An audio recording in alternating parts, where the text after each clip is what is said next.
1961년 8월 19일 충청북도 제천시의 한 낡은 서류함에서 오래된 실종 사건 기록이 재발견되었다. 먼지가 켜켜이 쌓인 철제 서랍 안에는 얇고 바랜 서류철 하나가 고요하게 잠들어 있었다. 파일 표지에는 또렷하게 전현화 실종 사건이라는 글씨가 남아 있었다. 기록 날짜는 1961년 8월 19일. 실종자의 나이는 21세였다. 63년 동안 누구도 이 사건을 건드리지 않았고 사건은 조용히 방치되어 있었다. 경찰청 미제사건 전담반의 디지털화 작업 중 이 서류가 드러났을 때 담당 수사관은 이상한 정적을 느꼈다. 수많은 사건 속에서도 60년이 넘도록 단 한 줄의 갱신 기록도 없는 실종 사건은 흔하지 않았다. 기록 첫 장에는 짧은 문장이 남아 있었다. 오전 중 집을 나선 후 돌아오지 않음. 이것이 당시 경찰의 초기 보고서였다. 실종자의 이름, 나이, 거주지, 마지막 목격 시각, 단순한 문장 몇 개가 전부였다. 목격자 진술도 수사 결과도 추가 조사 기록도 존재하지 않았다. 마치 한 사람이 세상에서 증발하듯 사라진 사건이었다. 이 파일이 재발견된 시점은 2024년 6월 14일. 전국 미제 사건을 전산화하는 과정에서 우연히 발견된 것이었다. 하지만 이 우연은 조용히 묻혀있던 과거를 강제로 끌어올리는 신호탄이 되었다. 담당 수사관은 파일을 펼쳤다. 당시 담당 경찰의 필체로 보이는 볼펜 글씨가 흐릿하게 남아있었다. 실종자의 이름은 전현화. 실종 당시 나이 21세. 마지막으로 목격된 장소는 제천시 외곽의 한 주택가. 마지막으로 남은 공식 진술은 이웃 주민의 간단한 메모였다. 출근한다고 말하고 나간 후 소식 없음. 그날이 토요일이었다는 기록도 적혀 있었다. 작은 시골 도시에서 젊은 여성이 출근길에 사라졌다는 사실만으로 충분히 이상한 일이었다. 그러나 그 사건은 당일 접수된 이후 거의 즉시 수사에서 사라졌다. 파일 안쪽에는 당시 수사본부의 인계 기록이 끼워져 있었다. 1960년대 초반 농촌 지역의 실종 사건은 대체로 가출로 분류되는 경우가 많았다. 특히 여성의 실종은 가족이나 이웃의 신고가 있더라도 본격적인 수사로 이어지는 경우가 드물었다. 결혼 상태이거나 자녀가 있는 경우에도 가정 문제라는 이유로 경찰은 개입을 최소화했다. 이 사건도 예외는 아니었다. 기록에는 자발적 가출로 추정이라는 문장이 선명하게 적혀 있었다. 이후 날짜가 찍힌 문서는 존재하지 않았다. 수사도, 목격자 조사도, 언론 보도도 없이 사건은 그렇게 얼어붙은 상태로 수십 년이 흘렀다. 그러나 2024년의 수사관들은 과거와 달랐다. 실종 사건의 재분류 작업은 단순한 행정 절차가 아니라 장기 실종자 데이터베이스를 기반으로 새로운 연결점을 찾는 과정이었다. 첫 번째 이상 신호는 이 오래된 기록의 공백이었다. 대부분의 실종 사건 파일에는 최소한의 목격자 조사나 주변 탐문 기록이 남아있다. 하지만 이 파일에는 아무것도 없었다.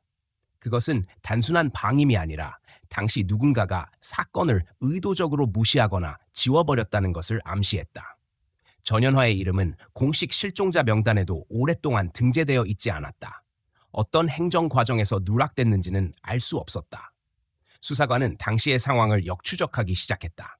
실종 당시의 사회적 배경, 행정체계, 지역 치안 환경, 실종 신고 처리 방식 등이 모두 기록과 맞지 않았다. 특히 마지막 목격 시점과 공식 접수 시간 사이의 공백이 비정상적으로 길었다. 신고는 오후 늦게 접수되었고 초동 수사는 당일 이루어지지 않았다. 실종 발생 후 수시간 동안 아무런 조치가 없었던 것이다. 사건의 첫 발견 단계부터 이미 치명적인 구멍이 생긴 셈이었다.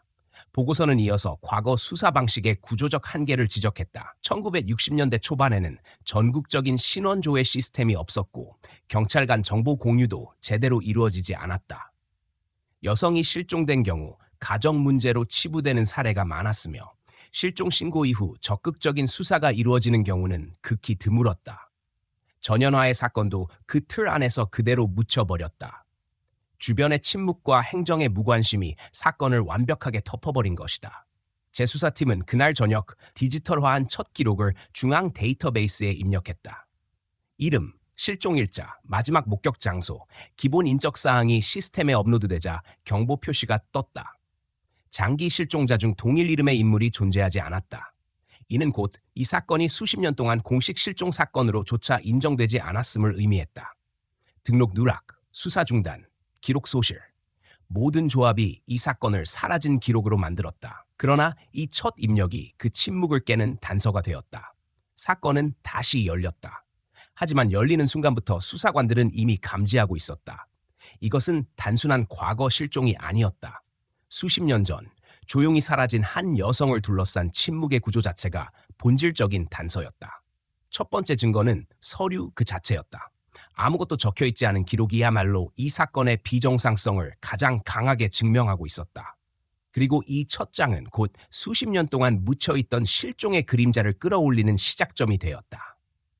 1961년 8월 19일 오전 충청북도 제천시 외곽의 주택가에서 전연하가 마지막으로 목격되었다. 당시 그녀는 제천 방직공장으로 급여를 수령하러 간다고 주변에 알리고 집을 나섰다. 실종 당일은 토요일이었고 오전 시간대의 이동 경로는 비교적 명확했다. 그러나 공장에 도착했다는 기록은 존재하지 않았다. 급여 수령 명부에도 그녀의 서명은 남아있지 않았다. 출발 시각 이후의 전연화의 흔적은 완전히 끊어졌다. 목격자, 교통기록, 신고 접수 모두가 공백 상태였다. 수사 기록에 따르면 실종 당일의 초동 대응은 이루어지지 않았다. 신고 접수 시간은 오후 늦게였고 그마저도 가족이나 이웃이 아닌 공장 측의 비공식 연락이 발단이었다. 오전에 출근하지 않은 근로자에 대해 관리자가 전화를 걸었고 전연화가 집에 도착하지 않았다는 사실이 확인되었다. 그러나 경찰은 당일 현장 출동을 하지 않았다. 실종 신고 자체가 다음날 정식으로 접수되었다. 초기 대응이 지연된 이 시간차가 사건 전체를 어둠 속으로 밀어넣는 첫 번째 균열이었다. 조사팀이 2024년에 서류를 분석했을 때 당시 경찰의 판단은 가출로 기록되어 있었다. 젊은 여성이 가족을 떠나 공장이나 도시로 이동하는 일이 드물지 않았다는 사회적 인식이 있었다. 특히 가정사나 결혼 문제와 연관된 경우 수사기관은 개입하지 않는 것이 일반적이었다. 전연화의 사건도 동일한 잣대로 분류되었다. 마지막 목격 기록은 단 한 줄이었다. 오전 중 집을 나서 방직공장 방향으로 이동. 이후 시간대에 대한 기록은 전무했다. 실종 직전 그녀의 생활 상황에 대한 간접 정보는 일부 확보되어 있었다. 당시 21세였던 전연하는 16세에 결혼해 두 아이를 두고 있었다. 정규 교육을 받지 못했고 제천 방직공장에서 주 6일 근무하며 생계를 이어가고 있었다. 남편 김준석과의 관계는 주변인들에게 자주 언급되지 않았지만 실종 약 한 달 전 가정폭력 관련 비공식 진술이 있었다는 메모가 수사 기록 뒷부분에 남아 있었다. 공식 접수로 이어지지 않았기 때문에 별도의 조사나 보호 조치도 없었다. 그녀의 사라짐은 단순 실종으로 분류되었지만 당시 상황은 단순하지 않았다.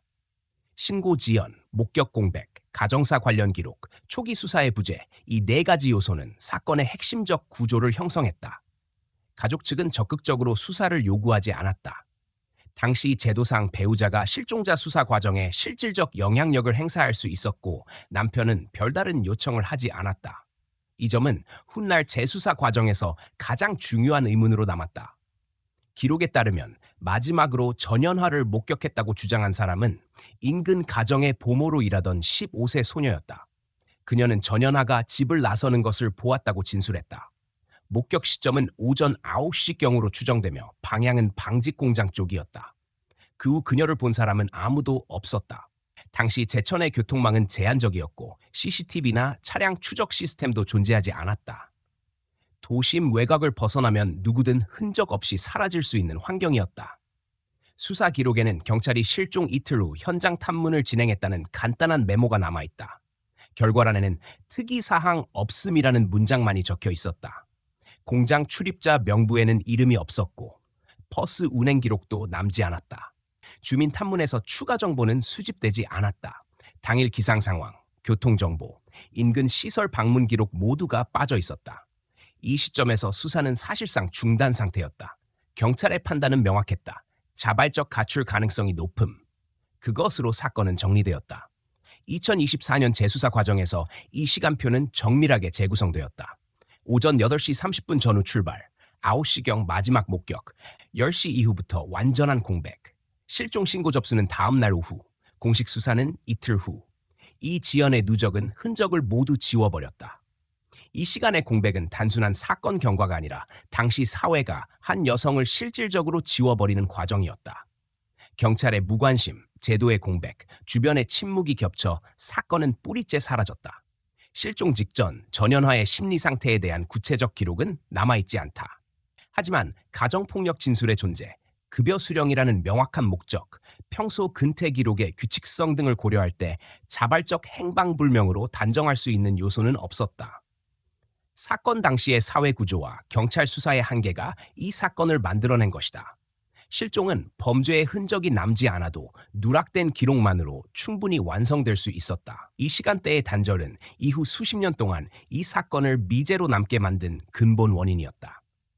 단 한 번의 초동 수사가 이루어졌다면 결과는 달라졌을 가능성이 높다.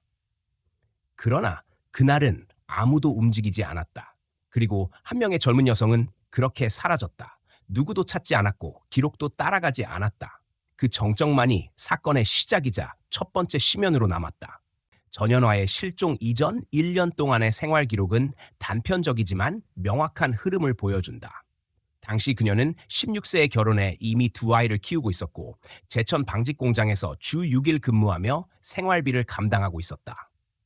남편 김윤석은 지역에서 일용직으로 일하고 있었으며 일정하지 않은 수입으로 가정의 경제적 불안정이 지속되었다. 이 가정의 불안정은 단순한 경제 문제에 머무르지 않았다. 수사 기록의 뒷장에는 가정폭력에 관한 비공식 진술이 짧게 메모되어 있었다. 경찰이 공식 사건으로 분류하지 않았던 이 메모는 2024년 재수사 과정에서 결정적 단서로 떠올랐다. 당시 제도는 가정 내 폭력 문제를 범죄로 적극 다루지 않았다. 신고가 접수되더라도 형사 사건으로 전환되는 경우는 드물었고 피해자는 별다른 보호를 받지 못했다. 전현화의 경우도 마찬가지였다. 폭력 피해에 대한 비공식 언급은 있었지만 공식 진술로 이어지지 않았다. 남편의 진술만으로 상황이 종결되는 사례가 대부분이었고 피해자가 다시 집으로 돌아가는 경우가 흔했다. 이러한 구조는 실종 전 전현화가 처한 현실을 압박했다.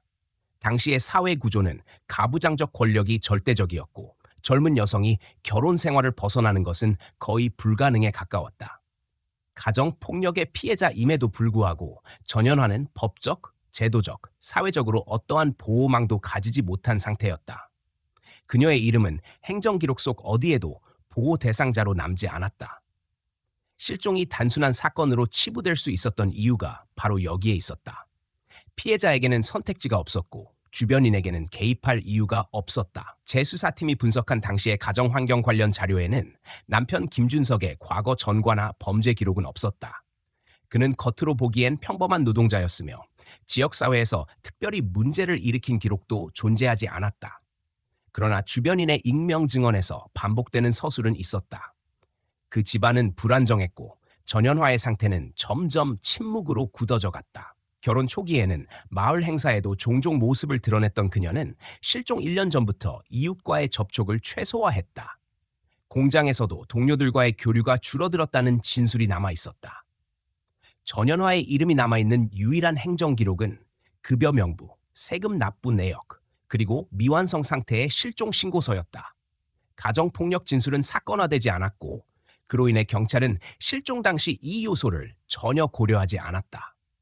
남편은 신고 다음 날 단 한 차례 경찰서를 방문했고 그 이후 어떤 후속 조치도 요청하지 않았다. 수사 기록은 그 시점에서 사실상 멈춰 있었다. 남편의 무관심은 당시의 관행에 따라 의심으로 발전하지도 않았다. 가족의 입장이 사건 분류의 결정적 요소가 되던 시대였기 때문이다. 재수사 과정에서 이 점은 강한 불일치로 드러났다. 피해자가 실종된 상황에서 배우자의 적극성이 전혀 없었고 수사도 이어지지 않았다. 이 구조는 개인의 실종이 어떻게 사회적으로 묻힐 수 있는지 보여주는 전형적 사례였다. 가정 내 폭력이 배경에 있었음에도 수사 시스템은 이를 사건의 본질로 연결하지 않았다. 제도적 무관심은 실종을 정상화시켰고 사건을 공백 속으로 밀어넣었다. 당시 공장 동료들의 진술 중 하나에는 최근 불안한 기색을 보였다는 짧은 문장이 남아 있었다. 그녀가 출근길에 사라졌다는 점, 실종 전날 급여에 대해 반복적으로 언급했다는 점, 자녀를 돌보는 문제에 대한 고민이 있었다는 점 등이 조합되면서 내부 압박은 충분히 감지되고 있었다. 하지만 그 압박은 누구에게도 제대로 전달되지 않았다. 주변인에게는 그저 가정 문제로 여겨졌고 경찰에게는 개입 대상이 아니었다.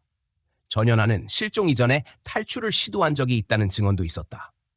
이 증언은 실종 20년 후에 후일담 형태로 수집된 것으로 당시 이웃이 전연아가 짐을 챙겨 집을 나갔다가 다시 돌아온 것을 본 적이 있다고 해상했다.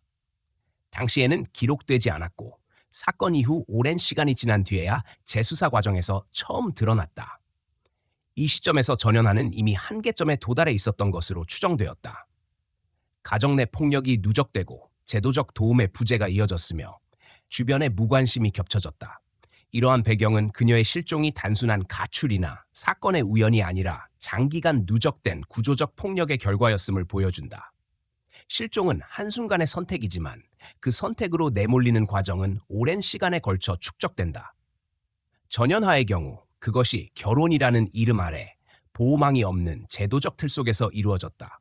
폭력은 기록되지 않았고 침묵은 구조가 되었다. 2024년의 수사팀은 이 부분을 사건의 핵심 축으로 삼았다. 한 개인의 실종이 사회적 공백의 틈에서 어떻게 완전히 지워지는지를 보여주는 사례였다.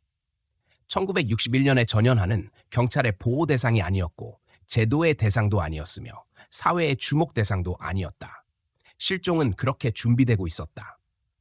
사건은 실종 당일에 시작된 것이 아니라 그보다 훨씬 이전부터 조용히 만들어지고 있었다.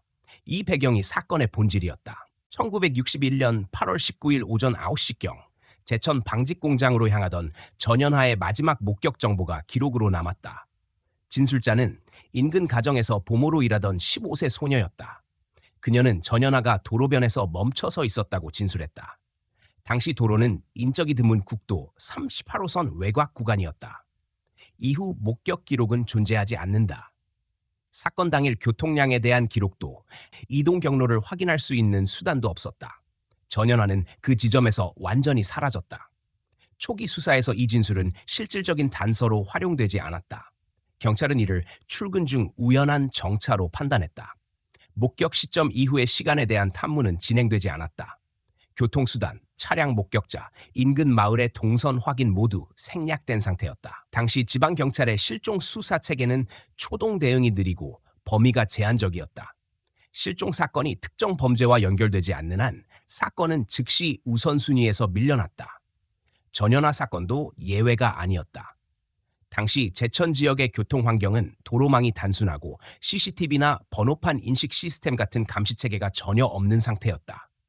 여성이 외부로 이동할 경우 흔적을 남기지 않고 사라지는 것은 어렵지 않았다. 특히 국도 외곽 구간에선 목격자가 없는 실종이 자주 발생했다. 경찰은 이 지점을 중요하게 보지 않았다. 실종 다음 날 신고가 접수되었고 현장 탐문은 이틀 후에야 진행되었다. 현장 보존은 불가능했다. 사건의 실마리는 시간의 지연 속에 자연스럽게 사라졌다. 국도 38호선은 당시 군수물자 운송로로도 이용되는 교통축이었다. 화물차와 일부 개인 차량이 오가는 구간이었으나 운행 기록은 전혀 남아있지 않았다. 운전자의 신원 파악도 불가능했다. 이 도로를 따라 이동한 사람이나 차량이 누구였는지, 어떤 차종이었는지는 끝내 확인되지 않았다. 전연아가 이곳에서 사라졌다는 사실만이 유일한 고정점이었다. 재수사 과정에서 수사관들은 이 구간의 특성을 면밀히 검토했다.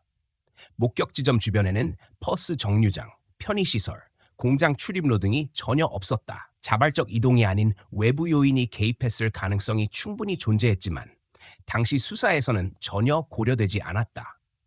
경찰은 사건을 단순 가출로 분류했고 도로 구간 자체를 정밀 수색하지 않았다. 국도 주변의 농경지와 산림지대는 60년 넘게 개발되지 않은 상태로 남아 있었고 시간이 흐를수록 현장은 무의미해졌다. 실종 직후의 경찰 기록에는 현장 수색 없음이라는 문장이 명확하게 남아있다. 수색 인력 동원, 주변 차량 탐문, 지문이나 흔적 채취 같은 절차는 전혀 이루어지지 않았다. 현장 감식조차 이루어지지 않은 채 사건은 행정적으로 정리되었다.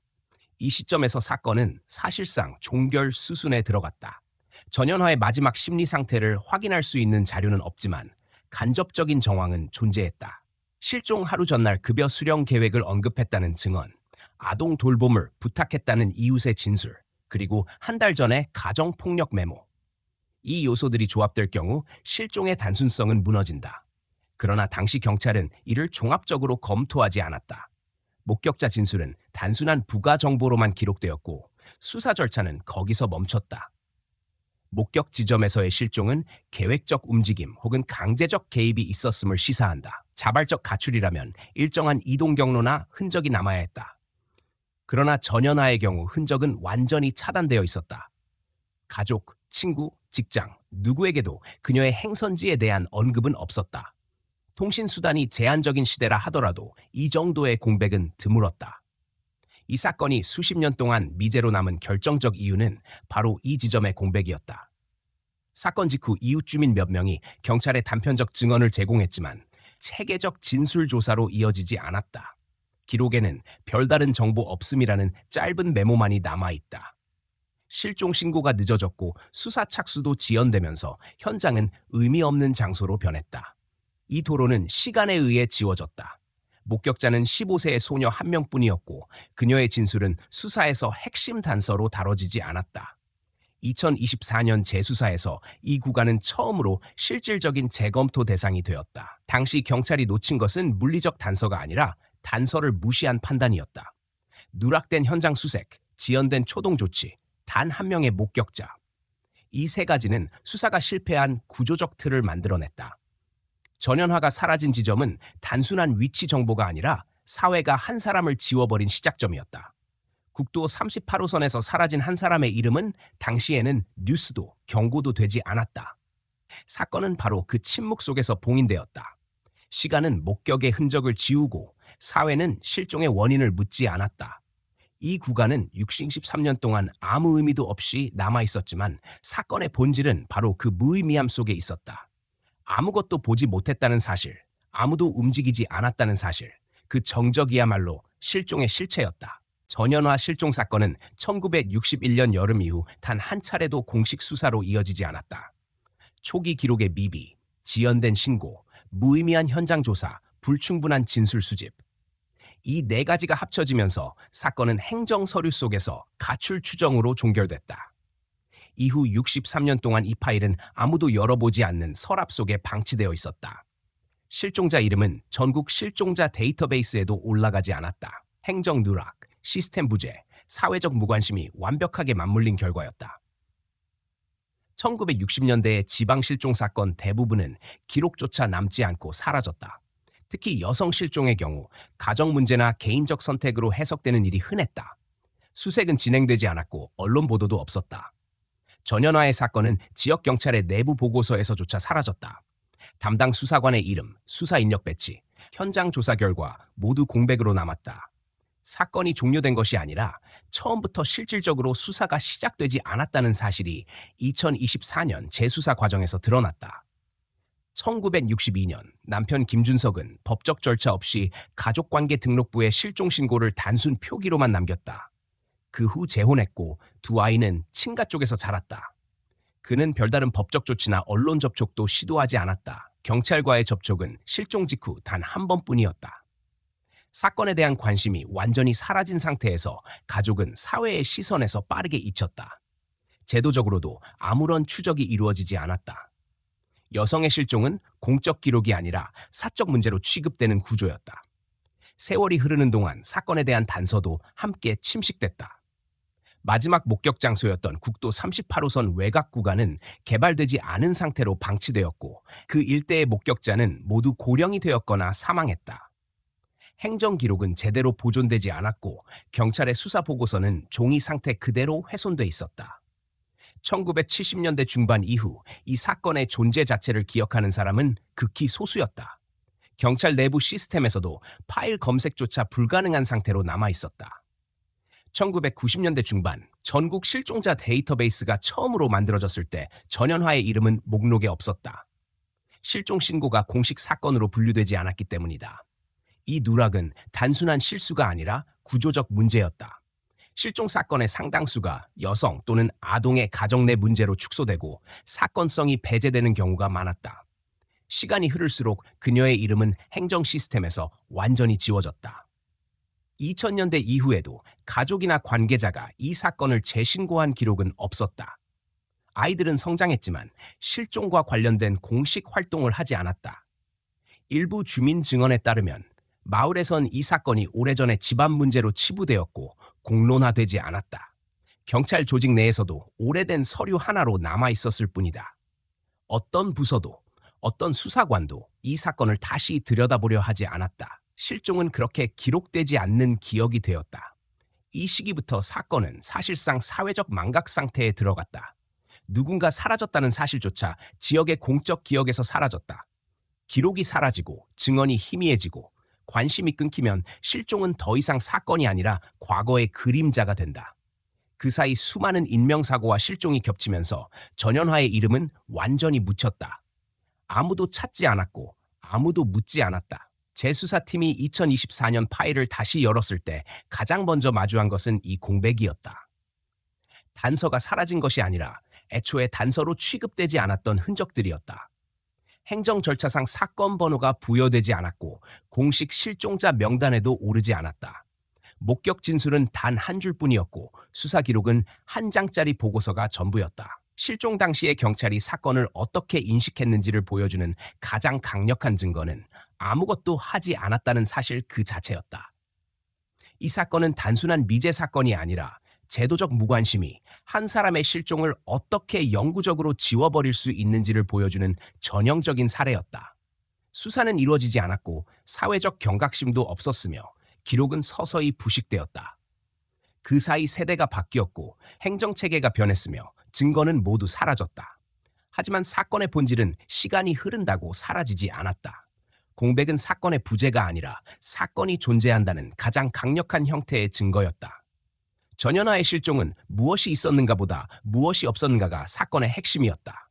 수사도 기록도 기억도 없는 그 공백 속에서 한 사람의 삶이 완전히 지워졌다.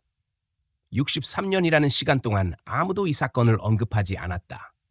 그리고 바로 그 침묵이 이 사건의 실체였다. 2024년 6월 14일 충청북도 경찰청 미제 사건 전담반은 전산화 작업 중 오래된 실종 사건 파일 하나를 발견했다. 낡은 종이 서류에 적힌 이름은 전현화. 사건 발생일 1961년 8월 19일. 정식 사건 번호조차 부여되지 않았고 서류에는 가출 추정이라는 문장만이 남아 있었다. 디지털 아카이브 시스템에 입력되는 즉시 경보가 떴다. 실종자 데이터베이스에 동일한 이름이 존재하지 않았다. 행정적으로 실종자로 인정조차 되지 않았던 사건이었다. 담당 수사관은 기록을 스캔해 사건 추적 알고리즘에 연결했다.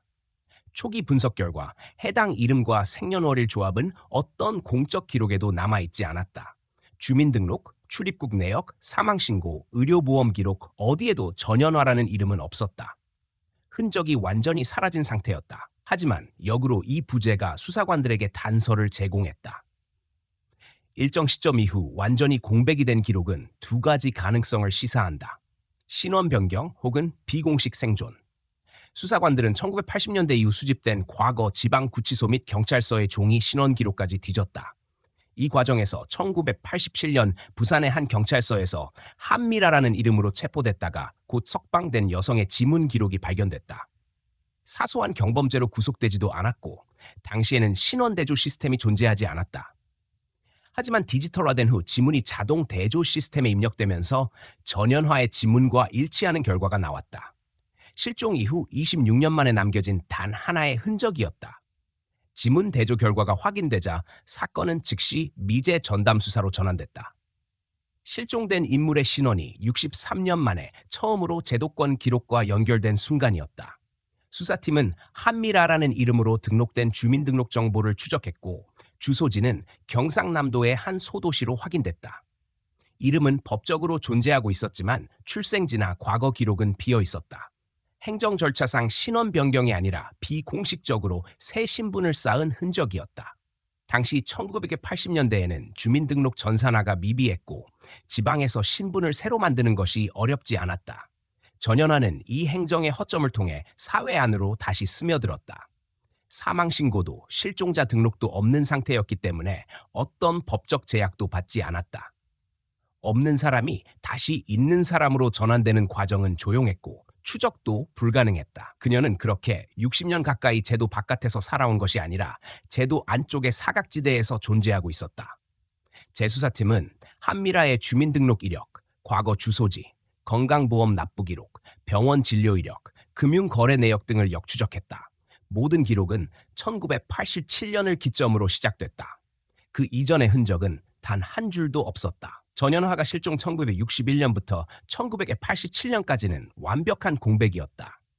그녀는 존재하지 않는 시간 속에서 살아 있었고 어느 날 갑자기 한 사람의 법적 인물로 재등장했다. 수사 과정에서 한 가지 중요한 점이 드러났다. 1987년 체포 당시 남겨진 지문은 당시 수사 시스템의 오류로 조회되지 않았고 아무런 연결도 이루어지지 않았다. 그 단 한 번의 우연한 실수가 그녀를 30년 가까이 지워진 상태로 유지시켰다. 신분 세탁이 아니라 시스템의 공백이 만들어낸 은폐였다. 경찰과 행정기관 모두 그녀의 존재를 놓쳤다. 이 시점에서 수사팀은 사건이 단순 실종이 아니라 구조적 부재의 결과였음을 인식했다. 한미라의 주소지 주변 탐문은 철저히 비공개로 진행됐다. 재수사팀은 고령 여성이 거주하는 단층 주택 한 채를 확인했다. 등기부등본상 1990년대 초에 매입된 것으로 기록되어 있었다. 공식적인 가족 관계는 등록되어 있지 않았고 혼인신고 내역만이 남아 있었다. 혼인 대상자는 이미 사망한 상태였다. 전현아는 자신이 사라진 신분을 뒤로한 채 한미라라는 이름으로 수십 년을 살아온 것이다. 이 수사는 언론에 공개되지 않은 채 내부적으로만 진행됐다. 경찰은 고령 여성에 대한 직접 접촉 가능성을 검토했고 신원 확인 절차를 정밀하게 준비했다. 63년 동안 실종자로 분류되지 않았던 인물이 행정 기록 속에서 다시 등장하는 일은 극히 드물었다. 이 사건은 단순한 개인의 실종이 아니라 행정적 사각지대가 한 생을 완전히 지워버린 사례로 분류됐다. 이 시점에서 수사팀은 전현아가 실종 당시 사망하지 않았을 가능성이 높다고 결론지었다. 행방불명 이후 신분을 새로 만들어 살아간 흔적이 너무 명확했기 때문이다. 이 사건은 수십 년간의 공백이 우연히 이어진 결과가 아니라 체계의 허점이 만든 필연에 가까웠다. 사건은 실체를 드러내기 시작했다. 한 줄의 지문 기록이 63년간 봉인된 어둠을 처음으로 흔들었다. 시간은 모든 단서를 지웠지만 시스템이 남긴 미세한 오류 하나가 역으로 길을 열었다. 전현화라는 이름은 과거의 서류 속에서 죽어 있었지만 지문 한 줄이 살아 있었다. 그것이 이 사건의 균열이었다. 63년간 존재하지 않는 사람이 존재하고 있었다는 사실이 수사관들을 정지시켰다. 이것은 단순한 발견이 아니라 국가 시스템이 만들어낸 실종의 실체였다. 2024년 7월 초 충청북도 경찰청 미제 사건 전담반은 경상남도의 한 소도시에 거주 중인 고령 여성의 지문을 공식적으로 확인했다. 이름은 한미라. 행정상으로는 1987년부터 존재하는 인물이었으나 그 이전에 어떤 기록도 없었다. 대조 결과 1961년 실종된 전현화의 지문과 일치했다. 63년 동안 존재하지 않는 사람으로 남아있던 인물이 행정기록 안에서 다시 나타난 것이다. 수사팀은 즉시 현장 확인 절차에 착수했다. 주소지로 등록된 주택은 도심 외곽의 단층 가옥으로 소유권은 1990년대 초에 한미라 명의로 등록되어 있었다. 혼인 기록 한 건과 부동산 등기 이력이 전부였다. 자녀나 친족 기록은 없었고 법적으로 그녀는 30년 넘게 별다른 주목을 받지 않은 채 살아온 인물이었다. 경찰은 이 신원이 실종자 전현화와 동일인임을 공식적으로 확인했다. 신원 확인 과정은 조용하고 신중하게 진행됐다. 사건의 특성상 언론 공개는 배제되었고 수사팀 일부만 접근할 수 있었다. 전현화의 실종은 범죄 사건으로 분류된 적이 없었기 때문에 법적 절차 또한 복잡하지 않았다. 실종 상태가 아니라 처음부터 기록되지 않은 상태였기 때문이다. 오랜 시간 동안 시스템 밖에 있던 이름이 행정 기록 속에서 되살아났을 때 수사팀이 마주한 것은 새로운 증거가 아니라 63년 동안 누적된 공백의 실체였다.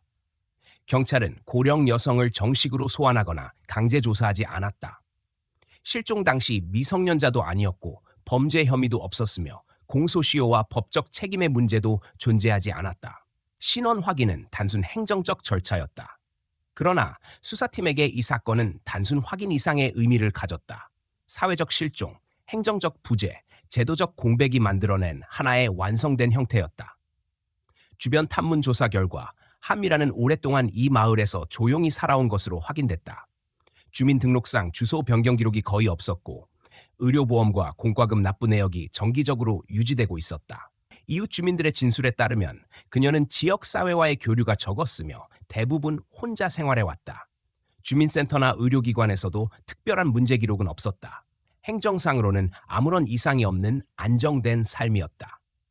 경찰이 확인한 가장 오래된 공식 자료는 1987년 부산경찰서에서 발생한 경범죄 사건 당시의 지문 채취 기록이었다. 이 단 한 번의 지문이 63년간 묻혀있던 사건을 다시 끌어올리는 출발점이 되었다. 당시 시스템이 전산화되지 않았기 때문에 실시간 조회가 불가능했고 사건은 기록만 남긴 채 잊혔다. 만약 그 시점에 데이터베이스가 존재했다면 전연화의 신원은 그때 이미 확인될 수 있었다. 신원 확인 직후 경찰은 그녀의 과거 행적을 역추적했다. 실종 시점부터 재등장 시점 사이의 공백 기간은 어떤 행정 기록에도 남아있지 않았다. 이 기간 동안 그녀가 어디에서 어떻게 살아왔는지, 누구와 접촉했는지에 대한 흔적은 없었다. 단 한 번도 신분증을 발급받지 않았고 공적기관에 등록된 기록도 없었다. 존재하지 않는 인물이 사회의 틈새에서 수십 년을 살아왔다는 사실은 수사팀 내부에 강한 충격을 남겼다.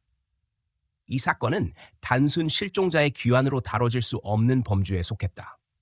국가 행정 시스템의 공백이 만들어낸 실종이며 제도적 무관심이 60년 넘게 한 개인을 사회 밖으로 밀어냈던 결과였다. 그녀는 죽은 것이 아니라 제도 밖에서 살아 있었던 것이다. 법적, 행정적, 사회적 추적의 손길이 닿지 않는 영역에서 그 누구의 관심도 없이 조용히 존재했다. 경찰은 마지막으로 공식 신원 확인 보고서를 작성했다. 보고서의 결론은 단순했다. 1961년 8월 19일 실종된 전연화는 생존 상태로 확인됨. 현재 경상남도 소재지에서 거주 중. 범죄 혐의 없음. 공소시효 만료. 사건 종결 예정. 그러나 문장 사이에 감춰진 것은 차가운 행정 언어로 설명할 수 없는 시간의 깊이였다. 실종으로 시작한 사건은 범죄가 아니라 사회 구조 그 자체로 끝을 맞이하고 있었다. 수사팀 내부에선 이 사건을 단순 행정 절차로 종결하는 것이 타당한지 논의가 있었다. 그러나 법적 근거는 분명했다. 실종은 기록되지 않았고 범죄 사실도 없었다. 그녀는 단지 사라졌고 다시 나타났을 뿐이다. 경찰의 역할은 확인까지였다. 이 시점에서 수사 절차는 공식적으로 종료 수순에 들어갔다. 긴 시간 동안 남지 않았던 기록들이 뒤늦게 드러나면서 한 사람의 존재는 다시 제도 속으로 돌아왔다. 그러나 그것은 발견이라기보다 확인에 가까운 행위였다. 이 사건의 본질은 신원 확인에 있지 않았다. 63년 동안 아무도 찾지 않았다는 사실 자체가 핵심이었다. 사건은 수사실 내부의 문서 한 줄로 조용히 정리됐다. 차가운 행정 절차만이 남았다. 2024년 7월 말 충청북도 경찰청 미제 사건 전담반은 전연화 실종 사건의 종결 보고서를 작성했다. 사건은 범죄 사실 없음, 신원 확인 완료, 법적 책임자 부재라는 세 가지 항목으로 요약되었다. 1961년 여름에 시작된 이 사건은 63년 만에 단 한 줄의 행정 문장으로 마무리되었다.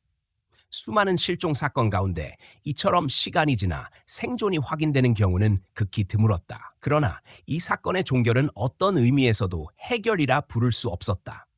법적으로 이 사건은 범죄로 인정되지 않았다. 실종 당시 수사 절차가 진행되지 않았고 가정폭력 진술도 공식 접수로 이어지지 않았다.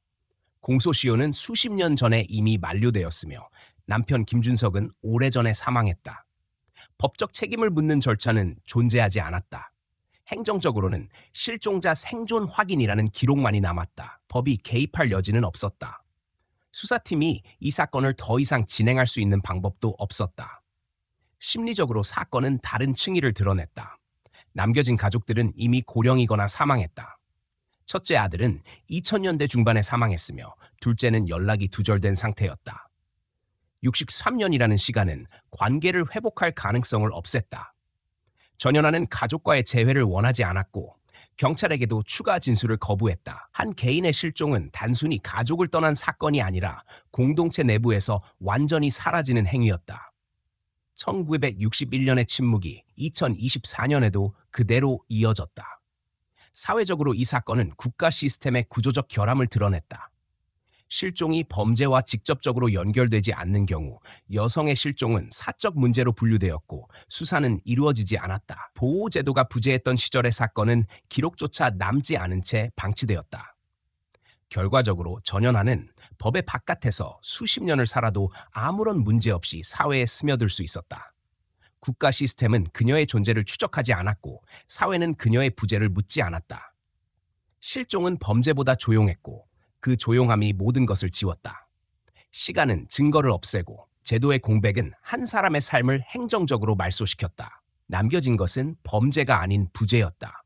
아무도 책임을 지지 않고 아무도 사과하지 않고 아무도 이 사건을 이야기하지 않았다. 남편의 폭력에 대한 기록은 존재하지 않았고 실종 당시의 경찰은 수사를 하지 않았다. 피해는 발생했지만 가해자는 존재하지 않았다. 제도가 만들어낸 무책임한 결과였다. 수사관들은 이 사건의 마지막 보고서를 작성하며 공백의 구조를 다시 확인했다. 63년 동안 사라졌던 한 이름은 국가 시스템의 경계선 밖에서 살아남았고 그 이름이 돌아왔을 때 법은 아무것도 할 수 없었다. 범죄가 없어도 상처는 남는다. 책임이 없어도 침묵은 구조가 된다. 이 사건은 특정 인물의 범죄가 아니라 사회의 무관심 자체가 범죄에 가까운 결과를 만들어낼 수 있음을 보여줬다. 언론에는 단 한 줄의 보도도 나가지 않았다. 피해자 본인의 의사에 따라 신원 공개도 이루어지지 않았다. 한 사람의 실종은 사회적으로도 조용히 마무리되었다. 그러나 내부적으로 이 사건은 미제 사건 관리 체계의 가장 오래된 공백으로 기록되었다.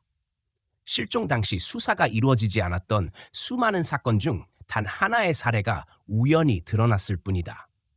나머지 이름들은 여전히 어딘가에 묻혀 있을 가능성이 높았다. 전현아는 법적으로 책임을 지지 않았고 사회적으로도 아무런 처벌 대상이 아니었다. 그녀는 살아있었고 다시 제도 안으로 돌아왔다. 그러나 그 돌아옴이 어떤 의미를 가지는지는 누구도 말할 수 없었다. 실종은 끝났지만 사건은 남지 않았다. 존재는 돌아왔지만 진실은 사라진 상태로 고정됐다. 이것이 63년의 공백이 만들어낸 최종 형태였다. 마지막 보고서의 결론란에는 짧은 문장이 남았다. 사건 종결, 공소권 없음, 피해자 보호의사 확인 완료. 그 아래에는 담당 수사관의 서명이 있었다. 서류는 봉인되어 기록보관소로 이관됐다. 이 사건은 그렇게 조용히 문서 속으로 다시 사라졌다. 그러나 사라진 것은 기록일 뿐 사건이 남긴 균열은 그대로였다. 이 사건은 범죄가 아닌 침묵이 사람을 지울 수 있다는 사실을 증명했다. 제도의 무관심, 사회의 방관, 가족의 침묵이 결합할 때 실종은 누구의 잘못도 아닌 것처럼 남는다. 하지만 그것은 거짓이다. 누군가가 책임을 지지 않았다는 사실 자체가 사회의 책임이었다. 이 사건은 끝나지 않았다. 다만 아무도 그것을 말하지 않을 뿐이었다. 이것이 실종의 진짜 얼굴이다. 침묵이 곧 범죄의 형식이 되는 방식. 그것이 남겨진 마지막 진실이었다. 시청자 여러분, 오늘도 끝까지 함께 해주셔서 진심으로 감사합니다. 이야기를 들으며 마음 한구석에 묵직한 무언가가 남았을지도 모르겠습니다.